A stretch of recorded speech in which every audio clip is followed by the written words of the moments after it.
As states scramble to push back their primaries to comply with the federal guidelines aimed at social distancing to combat the coronavirus, whispers have begun that maybe, just maybe, President Donald Trump will use the pandemic to cancel the 2020 election entirely. This is flatly untrue. Here's why.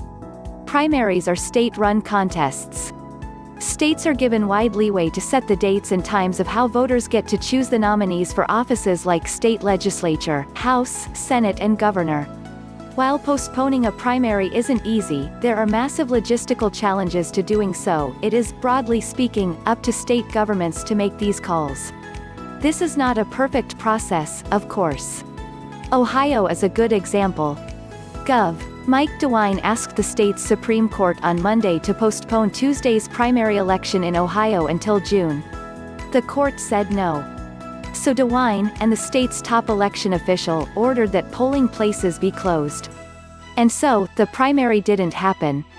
A general election is not up to the states. It is governed by federal statute. And this language in particular.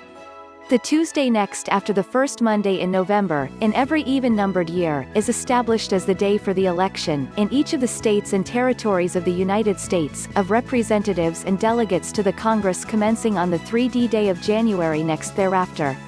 The President of the United States doesn't have the ability to change federal law created by Congress.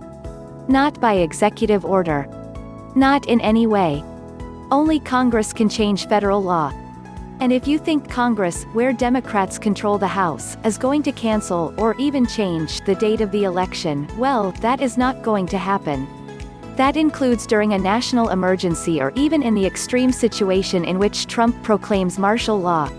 Even that would likely not give him power to postpone election or delay end of his term on January 20, 2021, tweeted University of Kentucky Law School election law expert Josh Douglas. As Supreme Court said in Ex parte Milligan 1866, martial law does not suspend the Constitution. For more on Ex parte Milligan, check this out. Now, that doesn't mean that how the vote is conducted can't change.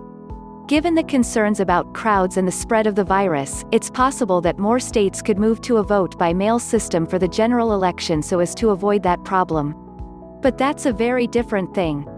Let's put the idea that Trump can cancel the general election in a bin with all of the other conspiracy theories kicking around the internet regarding the reverberations and impacts from coronavirus. Facts matter. And the facts make clear this ain't happening.